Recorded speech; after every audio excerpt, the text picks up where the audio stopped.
Okay, thank you so much for having me here today. I just want to take a moment to thank Rob Farrell for inviting us, Beck Pitt and Karina Bosu for coordinating our visit to the Institute of Educational Technology at the Open University. I'm really grateful and excited to be here. And I want to thank everyone who's joining us today and while also balancing other demands on your time. So thank you so much. So in Canada, it's traditional to start with a land acknowledgement. So I just want to take a moment to acknowledge that the campus that I work on, UBC Vancouver's Point Grey campus, is situated on the traditional, ancestral, and unceded territory of the Musqueam people. And we also take that into our learning and think about the practices that we have along the way. So I just want to take a moment to just start with that land acknowledgement. So for this talk today, I'm going to focus on lessons learned from working with community and faculty members to create open educational resources. So these are within my local context in Vancouver, but also internationally, so looking at the global south. And I'll pay attention to kind of opportunities and challenges. One of the things that the groups that I was working with, they're really interested in using generative AI. So looking at kind of what affordances and constraints were with using that, and also with what kind of ethical challenges there were as well. So as we're talking about the uses of GenAI, I also thought I would use it in constructing some of my slides. So many of the slides for this presentation, I've used Notebook LM, and you might see some things where like, okay, what worked well and what didn't. We also walk the walk and talk as we use it. I think it's also important to understand how the technology works. So I'm going to start just about a little bit about my background, kind of what draws me into this, and why I'm interested in open education practices. So it's really kind of focusing on that possibility of reimagining education as more inclusive, relational, and socially just. My scholarship centers on epistemic and social justice, particularly the systemic inequalities that affect marginalized communities and learners who have historically been excluded from formal educational systems. And this comes from my years of teaching, where students have often commented that they don't see themselves reflected in the content, or they don't see their cultural knowledge being situated as well. So really, what more can we do? So I'm interested in how education can be redesigned to be culturally relevant and responsive and inclusive of diverse ways of knowing. So before I learned about open educational practices, I did research in mental health. And my focus was on whose voices and perspectives were missing.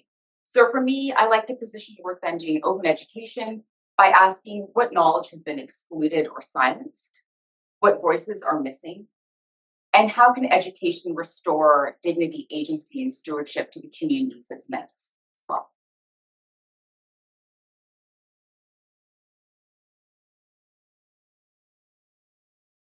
And then kind of moving beyond, I think oftentimes open education gets equated with creating materials, it's free and zero cost, but it's so much deeper than that. And for me, it's really important to look at the relational aspects, right? The collaborative relationship building and really taking the time to do that. I think one thing that's really come across is that with the groups I've worked with is that we really want more time to build relationships. But there's also that so many demands on our time that it's hard to do. So how can what are ways of getting around that challenge, right? And I don't have the answers for that, but that's one thing that comes along. Trust and shared ownership. And I think that comes with the relationship building to understand what it is that the communities want.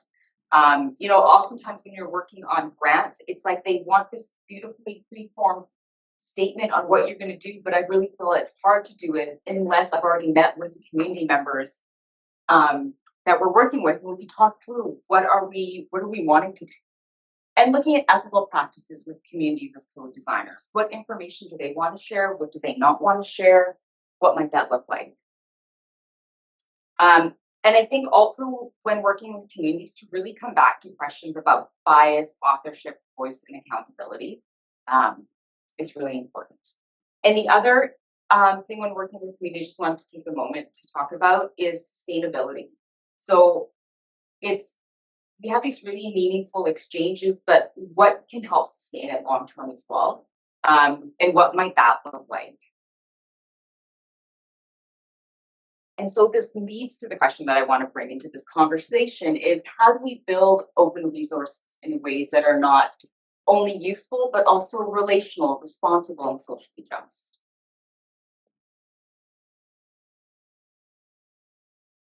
So what I'm going to spend the rest of the time is talking about lessons learned in relation to ethical considerations, constraints, and affordances, um, which include attention to access, bias, data privacy, techno-colonialism, and also how Gen AI can support inclusive and adaptive learning systems, enhance OER, particularly for learners in low resource contexts.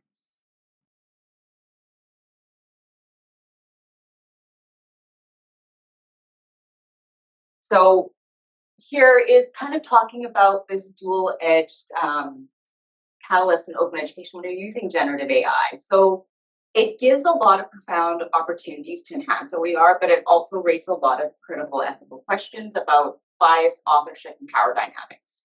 And considering whose knowledge is centered, whether communities are represented with care. So what I'm presenting now is with some of the work that I did in the community members in the Global South. So they were really keen to use generative AI. And there were some great things that they loved about it in terms of ways that it opened up access. So they could more easily apply universal design principles. But also they wanted also, and I'll get to this at the end, they also needed some more time to kind of go through some of those foundations as well, understanding universal design. So it's kind of balancing the time and seeing what the needs are and where they're at. It was easier to do adaptive learning, so they could more easily change lesson plans. So a lot of the work that I did is with faculty of education, working with teacher candidates, K to 12 education. So how could they adapt lesson plans to meet their learners' needs? That was much easier. And global accessibility for low resource contexts. What that is if you needed to translate information to another language, it was so much easier to use some of the Gen AI that's out there to do it. But we also had problems as well, which became readily apparent. So techno-colonialism, like whose knowledge is being forefronted. Some of the communities work in rural and remote areas, so that knowledge system wasn't present. If they were creating images, they didn't have images that represented the communities they were working with. So we talked about, okay, maybe it's worth, and there were issues as well. You know, if they were going to take pictures, consent from parents before doing that for the kids they're working with. So there are a lot of things to work around. Algorithmic bias really came through. So one of the groups that I was working with, they were creating materials, they were creating a case study, and there was a lot of gender bias that came. So for that, and I'll get to it later, is just it was really important that there were multiple people. But it's a lot of bias. And I think one of the things that we started wondering and questioning was that if we were creating it, would we be more aware? And when it's generated, is there sometimes you take what comes out and you say, okay, this looks really good, but actually we don't catch some of the nuances in there and some of the biases. And data privacy was something that really came up with many of the groups. Well, either working like in Vancouver, where I'm from, or globally, they don't always have licenses. So then, if you're using the free version, can you put in some of those privacy settings? Does it all get scraped? And so that was one of the issues that came up as well. How much privacy could you have? What could you control of what was going in and where it was going in? So we had a lot of ethical conversations about what are we putting into the systems. So this is we did a survey at the end when I was working with the groups, and this is some of the things that they love. So affordances, rapid creation of diverse multimedia. So that was great. Some of the constraints, contextual and linguistic limitations that I mentioned. So translation into native languages, there were problems that were there. It was resource saving in terms of efficiency and access. They were able to scale at a greater level, and it was an efficient use of time. But on the other side, I think we spent more time maybe fixing things that needed to be done, putting in more prompts. And there were also technical and financial barriers, which I've alluded to, that if they didn't have the paid version, a lot of times we have watermarks on stuff, so who can use it? And there's a limit to refinement. So even with the slides that I've used that have from Notebook LM, I could only refine them 3 times because I just used the free version. I thought, hey, let's understand kind of these limitations as well. So, sometimes there are problems with titles and stuff, and I have to go in and put a prompt in. So just kind of summarizing some of the issues that we had when we used generative AI is skills. So depending on how much time they had to use some of the tools that we were using, they needed more time with workshop development on refining the skills. In fact, in one of the later slides, one of the things they asked for was like a prompt cheat code, because you only have so many tokens, and then it would get used up by the time that you kind of figured out what you need. Talked about lack of representation. I went to a conference, and there was an interesting comment that was made that when you're not responsible for building, or you don't have your own kind of generative AI, is if you're not at the table for those conversations, you're either left out and excluded, or you're sort of giving away your community's knowledge that you don't want in these systems. So it's this precarious position that they're placed in. Talked about the financial paywalls, and that also leads to sustainability. And then infrastructure was a huge issue. So with one of the groups I was working with, we didn't have stable internet in the building. So it would just drop on us. Also, the requirement for modern devices to handle the load, to create some of the materials that they're wanting to do, they didn't have it. So just thinking through the technical issues that we have and with the technology that they have at their disposal. Really nice. All right. So what we realized through working with the different groups is humans in the loop is so important. And I think this is coming out in the literature a lot. You may have your prompt, your GenAI draft. You really need human verification constantly to see what's being done. And what we found was really helpful is through the different phases, we'd actually have the groups present. And as a whole, so in one of them, there's about 45 of us, and we would give feedback. But what we learned is sometimes you'll have maybe 1 or 2 people that you refer to as experts to look over the material, but a group approach is better because there's so many different lenses and lived experiences that helped further refine the material. So if you can, when you're doing the OER creation with different groups, what we found was really valuable was the more eyes that we could have, and also the group discussion. So not just individuals reviewing it, but having a conversation about what was there. A lot of verification was needed. There were a lot of biases, I would say, that would come out that needed further focus. So kind of some key insights and takeaways, and this is what the participants noted at the end of the sessions in the feedback surveys.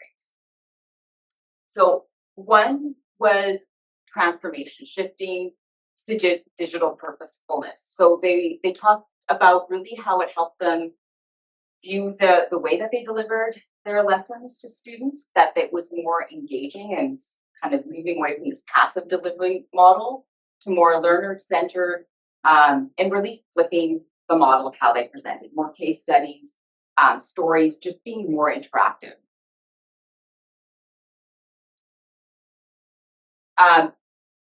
Things that would kind of help them a bit more, effective OER design. So really having clear conversations about sort of the goals of what they were doing, as it also aligns with institutional priorities and departmental priorities. So having that. Clarity on, say, accessibility. So understanding some of the foundational understandings of, say, universal design for learning. And that's where the conversations were really helpful to build those relationships, to understand where they are, what they've had. One of the institutions, there were a lot of workshops that the faculty members had, but they didn't have time to have that hands-on learning. So they would have appreciated more hands-on mastery, especially with, say, the different Gen AI tools that are out there. For creating, say, they were really interested in creating videos and more creative presentations. But they needed more time. So that's where that challenge is, finding more time for faculty members to do that. And not in all places that professional development time isn't given. So there are a lot of priorities that are placed. And one of the kind of biggest takeaways was learning more about Creative Commons licensing and what that looks like when you're using generative AI, and when you can and can't use it. So that was a really big learning curve there. And kind of these were some takeaways from the sessions. So they wanted more time. One of the workshops that we did, the only time we could find was to meet on the weekend. We had a good turnout, but they're like, they didn't want to, they wanted it during the workday, but they don't get the professional development to leave, especially for K to 12 teachers. They can't leave during the day. So we're really limited of when they can do professional development. That was one of the challenges. They wanted sort of cheat codes, whether it's for how to prompt, how to create videos. Again, time was a limiting factor there. Licensing clarity, again, almost like a clear one pager, especially when it comes to some of the nuances if you're using Gen AI. Like, how much of the content have you actually put in? Is it revising? Or versus if it's completely made? And they got better at that and more dedicated hands on time. Just with the expert guidance that was there to help guide them through some of the issues that they had with using the tools. So thank you. So happy to kind of also I'd love to hear your experiences as well if you've worked with different groups, some of the challenges you've had, how it's worked. Thank you.